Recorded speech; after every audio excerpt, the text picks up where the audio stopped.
10 kes meninggal masa buat konten. Zaman sekarang ni nak buat konten bukan main-main. Ada yang sampai sanggup melakukan perkara yang bahaya semata-mata nak kejar views. Tapi dalam kejar viral tu ada yang tersilap langkah sehingga menyebabkan kehilangan nyawa. Jadi, pada video kali ini kita akan senaraikan 10 kes meninggal masa buat konten. Bukan untuk menakutkan, tapi untuk peringatan. Mana tahu, satu rakaman boleh jadi yang terakhir. Nombor 10, Pedro Ruiz, Amerika Syarikat, tahun 2017. Kes Pedro Ruiz adalah salah satu tragedi paling mengejutkan dalam sejarah pencipta kandungan YouTube kerana ia melibatkan cubaan aksi berisiko tinggi yang berakhir dengan kematian dan dilakukan oleh pasangan kekasih sendiri. Pedro Ruiz seorang lelaki muda berusia 22 tahun dari Amerika Syarikat sedang giat membina saluran YouTube bersama teman wanitanya Monalisa Perez yang berusia 19 tahun ketika itu. Mereka mahu menghasilkan video-video yang menarik dan sensasi agar saluran mereka mendapat lebih banyak tontonan, langganan dan mungkin pendapatan melalui pengiklanan. Pasangan ini juga sudah mempunyai seorang anak kecil dan Monalisa sedang hamil anak kedua mereka ketika kejadian itu berlaku. Pedro mencadangkan satu aksi ekstrim untuk video YouTube mereka. Dia mahu membuktikan bahawa sebuah buku ensiklopedia tebal boleh hentikan peluru pistol. Idea konten tu macam ni. Monalisa akan tembak Pedro dengan pistol Desert Eagle dari jarak dekat. Pedro akan pegang sebuah buku ensiklopedia di dadanya sebagai penghalang peluru. Mereka merancang untuk merakam keseluruhan aksi ini dan memuat naik ke YouTube sebagai konten viral. Menurut kenyataan Monalisa, dia pada awalnya tolak idea tersebut kerana merasakan ia terlalu bahaya. Namun Pedro meyakinkannya bahawa dia sudah melakukan ujian terdahulu dengan tembak buku yang sama tanpa sesiapa memegangnya dan peluru itu tak tembus pun. Lepas dah brainstorm idea, mulalah hari kejadian. Pada 26 Jun 2017, lokasi dekat halaman rumah mereka, kamera diletakkan untuk merakam. Monalisa pegang pistol dan berdiri kira-kira satu kaki dari Pedro. Pedro memegang buku di dadanya. Monalisa kemudian menarik picu pistol Desert Eagle, salah satu pistol separuh automatik paling kuat di dunia, dan peluru itu menembusi buku tersebut serta terus mengenai dada Pedro, membunuhnya serta-merta di tempat kejadian. Selepas perkara itu berlaku, Monalisa menjerit dan menghubungi 911 dalam keadaan panik. Dalam panggilan itu, dia menyatakan, "We were doing a YouTube video and I shot him in the chest." Polis dan paramedik tiba tetapi Pedro sudah pun meninggal dunia. Senjata digunakan adalah milik Pedro sendiri. Disebabkan konten ni, Monalisa Perez ditahan dan didakwa atas pembunuhan darjah kedua. Pada Februari 2018, dia mengaku bersalah dan dijatuhi hukuman 180 hari penjara dan dibenarkan untuk dijalani secara berkala. Dia juga diharamkan daripada memiliki atau menggunakan senjata api seumur hidup. Sehari sebelum kejadian, Monalisa ada tweet bertulis, "Me and Pedro are probably going to shoot one of the most dangerous videos ever. His idea, not mine." Nombor 9, Valentina Grigorieva, Rusia, tahun 2020. Kes Valentina Grigorieva adalah antara tragedi paling kejam dan menyayat hati dalam dunia live streaming yang mengejutkan masyarakat global. Bukan hanya kerana kematiannya yang tragik, tetapi kerana ia berlaku secara langsung di hadapan ribuan penonton. Valentina ialah seorang wanita muda warga Rusia berusia 28 tahun. Dia tinggal bersama teman lelakinya dikenali secara online dengan nama Reflay. Pada Disember 2020, dalam satu sesi live streaming, penonton memberi arahan serta sumbangan wang kepada Reflay dan salah satu permintaan daripada penonton ialah supaya dia menghalau Valentina keluar dari rumah dalam keadaan separuh bogel ketika suhu di luar sedang membeku sekitar -5 hingga -10 darjah Celsius. Reflay memenuhi permintaan itu. Dia menolak Valentina keluar dari rumah hanya memakai bra dan seluar dalam. Kejadian itu dirakam secara langsung. Dia tidak membenarkan Valentina masuk semula ke dalam rumah untuk jangka masa panjang dan beberapa sumber menyatakan dia turut mengunci pintu. Setelah beberapa waktu, Reflay akhirnya menarik Valentina masuk semula ke rumah dan menyedari bahawa dia sudah tidak sedarkan diri dan tidak bernafas. Dia meletakkan tubuh Valentina yang sudah beku di sofa terus streaming sambil menangis dan panik. Semua ini berlaku secara langsung, ditonton oleh ratusan hingga ribuan penonton yang ada yang terus memberi komen dan sumbangan. Apabila pihak polis dan ambulans tiba, Valentina sudah mati akibat hipotermia, kesejukan melampau.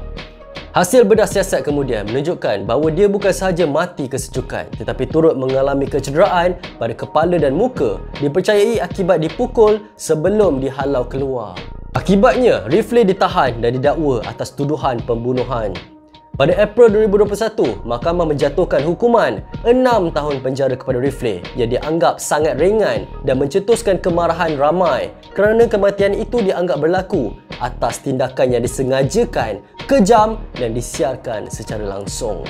Nombor 8, Lewis Stevenson, Spanyol, 2024. Kes tragik melibatkan Lewis Stevenson, seorang pemuda berusia 26 tahun dari Derby, England, telah mengejutkan ramai apabila dia maut selepas terjatuh dari jambatan tertinggi di Spanyol semasa cuba menghasilkan kandungan untuk media sosial. Lewis dikenali sebagai seorang pencari cabaran yang gemar menggembara dan mengambil gambar dari tempat-tempat tinggi. Dia telah mengunjungi pelbagai lokasi seperti Easter Island dan Machu Picchu. Walaupun dia aktif di media sosial, keluarganya menegaskan bahawa dia bukan seorang influencer yang mengejar populariti tetapi lebih kepada seorang pengembara yang melakukan aktiviti ekstrim atas minat peribadi. Pada 13 Oktober 2024, Lewis bersama seorang rakan berusia 24 tahun cuba memanjat jambatan Castilla-La Mancha di Spanyol yang berketinggian 192 meter. Mereka dipercayai sedang merakam video untuk media sosial tanpa menggunakan sebarang peralatan keselamatan. Malangnya, Lewis terjatuh dan maut di tempat kejadian. Siasatan awal mendapati Lewis meninggal dunia akibat kecederaan parah di kepala akibat jatuh dari ketinggian. Pihak berkuasa Spanyol menegaskan bahawa memanjat jambatan tersebut adalah dilarang sama sekali dan mereka sedang mempertimbangkan langkah-langkah keselamatan tambahan untuk mengelakkan kejadian serupa di masa hadapan. Nombor 7, Anvi Kamdar, India, 2024. Kes tragik melibatkan Anvi Kamdar, seorang pencipta kandungan dan akaunten bertauliah dari Mumbai, India, telah mengejutkan ramai apabila dia maut selepas terjatuh dari ketinggian 300 kaki semasa lawatan ke air terjun Kumbh, Maharashtra. Anvi Kamdar berusia 27 tahun dikenali melalui akaun Instagramnya The Local Journal di mana beliau berkongsi kandungan berkaitan pelancongan, kafe dan pengalaman peribadi. Dia mempunyai lebih daripada 275,000 pengikut dan pernah berkhidmat di firma perakaunan terkemuka sebelum menceburi bidang penciptaan kandungan sepenuh masa. Pada 16 Julai 2024, Anvi bersama 7 rakan mengunjungi air terjun Kumbh di daerah Raigad. Semasa lawatan tersebut, dia tergelincir dan jatuh ke dalam gaung sedalam 300 kaki semasa sedang mengambil gambar. Pasukan penyelamat menghadapi kesukaran dalam operasi menyelamat akibat hujan lebat dan keadaan batuan yang licin. Setelah 6 jam, Anvi berjaya dibawa keluar dan dikejarkan ke Hospital Kerajaan Maguan Taluka, namun disahkan meninggal dunia akibat kecederaan parah yang dialami. Nombor 6, Ana Poli, Brazil, 2025. Ana Poli berusia 27 tahun merupakan seorang pencipta kandungan dewasa yang aktif di platform OF. Dia dikenali dengan kandungan berani dan mempunyai pengikut yang ramai di media sosial. Ana juga merupakan seorang ibu kepada anak lelaki berusia 8 tahun. Pada 23 Januari 2025, Ana dilaporkan sedang merakam konten dewasa adegan bersama 2 lelaki di bilik hotel di Rio de Janeiro. Semasa sesi rakaman tersebut, dia terjatuh dari balkoni tingkat ke-8 hotel berkenaan dan maut di tempat kejadian. Pihak polis menemukan mayat Ana di kawasan halaman hotel dan telah memulakan siasatan lanjut. Pihak berkuasa telah menjalankan siasatan menyeluruh termasuk meneliti rakaman CCTV hotel dan mengambil kenyataan daripada individu yang terlibat. 3 lelaki yang berada bersama Ana semasa kejadian telah disoal siasat dan mereka mengaku telah mengambil dadah dan alkohol sebelum insiden berlaku. Namun, mereka dibebaskan selepas siasatan awal dan pihak polis tidak menolak kemungkinan kejadian tersebut adalah kemalangan atau melibatkan unsur jenayah. Nombor 5, Arina Glazunova, Georgia, 2024. Kes tragik yang menimpa Arina Glazunova, seorang pencipta kandungan dan pengurus perhubungan awam dari Rusia, telah mengejutkan ramai apabila dia maut selepas terjatuh ke dalam laluan bawah tanah di Georgia semasa merakam bersama rakannya. Pada malam 27 September 2024, Arina sedang berjalan bersama rakannya. Semasa merakam video sambil menyanyi lagu For the Last Time oleh kumpulan Hunger Boys, dia tidak menyedari kewujudan dinding rendah setinggi kira-kira 30 cm yang menandakan pintu masuk ke laluan bawah tanah. Akibatnya, dia tersandung dan terjatuh ke dalam laluan tersebut. Rakaman video yang menunjukkan detik-detik terakhir Arina telah tersebar luas di media sosial, mencetuskan perbincangan hangat mengenai keselamatan infrastruktur di kawasan tersebut. Arina mengalami kecederaan serius termasuk patah pada pangkal tengkorak dan leher. Dia dikejarkan ke hospital tetapi disahkan meninggal dunia pada pagi 28 September 2024 tanpa sempat sedarkan diri. Nombor 4, Amanda dos Santos Barbosa, Brazil 2024. Kes tragis melibatkan Amanda dos Santos Barbosa, seorang influencer berusia 24 tahun dari Brazil, telah mengejutkan ramai apabila dia maut selepas terjatuh dari sebuah kereta yang sedang bergerak semasa merakam video selfie. Amanda dos Santos Barbosa merupakan seorang pencipta kandungan media sosial yang aktif di platform seperti IG dan TikTok. Dia dikenali kerana berkongsi video dan gambar mengenai gaya hidup serta aktiviti harian.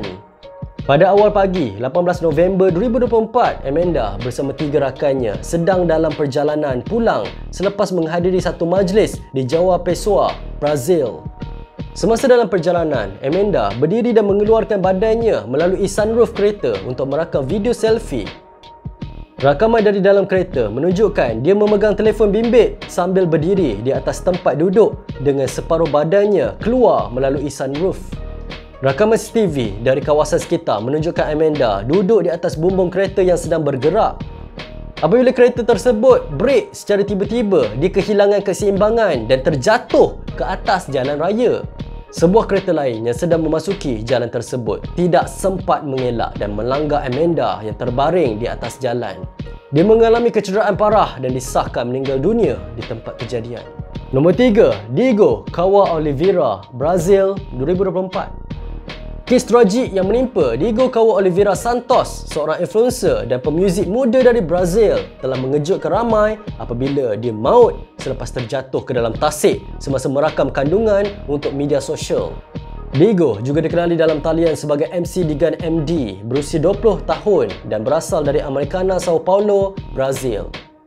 Dia dikenali sebagai seorang pemuzik dan influencer dengan lebih 140,000 pengikut di Instagram. Kandungannya sering memaparkan gaya hidup mewah termasuk kereta eksotik, sesi rakaman muzik dan aktiviti harian bersama rakan-rakan. Pada 16 April 2024, Diego bersama beberapa rakannya berada di tasik Salto Grande, sebuah tasik buatan di Americana, Sao Paulo. Dia dilaporkan sedang merakam aksi untuk kandungan media sosialnya apabila tergelincir dan terjatuh ke dalam tasik. Rakan-rakannya cuba menyelamatkan tetapi tidak berjaya. Pasukan bomba dipanggil ke lokasi namun hanya berjaya menemui mayat Diego selepas beberapa jam pencarian. Nombor 2, Giorgi Zengetlits, Itali 2024. Giorgi Zengetlits, seorang influencer kecergasan berusia 23 tahun yang berasal dari Georgia dan menetap di Greece, meninggal dunia secara tragis pada 13 Mac 2024 semasa merakam kandungan untuk media sosial. Zengetlits bersama 3 rakannya termasuk influencer Chris Kojias mengunjungi Rokudi Vecchio untuk merakam video bagi platform media sosial mereka. Perkampungan ini telah ditinggalkan sejak tahun 1970-an akibat bencana alam seperti banjir dan tanah runtuh, menjadikannya lokasi yang berbahaya dengan struktur bangunan yang usang dan tidak selamat. Semasa berada di salah satu bangunan, Zengetlits berdiri di atas sebuah balkoni tanpa pagar keselamatan. Dia tergelincir dan terjatuh ke dalam gaung yang curam dan berbatu di bawahnya. Pasukan penyelamat tiba di lokasi, namun disebabkan kesukaran akses, mereka memerlukan bantuan helikopter untuk mengangkat mayat beliau menggunakan pengusung khas. Nombor 1, Steve Irwin, Australia 2006. Steve Irwin yang dikenali sebagai The Crocodile Hunter merupakan seorang ahli zoologi, pemelihara alam dan personaliti televisyen Australia yang terkenal dengan semangatnya terhadap hidupan liar. Dia meninggal dunia secara tragis pada September 2006 akibat serangan pari-pari semasa penggambaran dokumentari di Great Barrier Reef, Australia. Pada 4 September 2006, semasa penggambaran dokumentari, Irwin memutuskan untuk menyelam di perairan Chetek untuk mendapatkan rakaman untuk program anak perempuannya, Bindi the Jungle Girl. Semasa mendekati seekor pari-pari dari belakang, haiwan tersebut yang dipercayai pari-pari ekor pendek dengan lebar sekitar 2 meter menikam dada Irwin dengan duri beracun pada ekornya. Duri tersebut menembusi dinding toraks dan jantungnya menyebabkan trauma teruk yang membawa kepada kematian. Kru penggambaran segera memberi bantuan kecemasan dan membawa Irwin ke Pulau Low yang berdekatan, namun dia disahkan meninggal dunia sejurus tiba. Kematian Irwin adalah salah satu daripada kes kematian manusia yang jarang berlaku akibat serangan pari-pari yang dipercayai satu-satunya yang dirakam dalam video, walaupun rakaman tersebut tidak pernah didedahkan secara umum. Jadi, itulah senarai 10 kes meninggal disebabkan konten. Apa pandangan anda pada video kita pada hari ini? Kalau anda suka video ni, jangan lupa subscribe channel ni. Jangan lupa juga like, share dan komen. Berikan pendapat anda di ruangan bawah. Nama saya Daniel. Terima kasih kerana menonton. Selamat tinggal. Jumpa lagi. Assalamualaikum.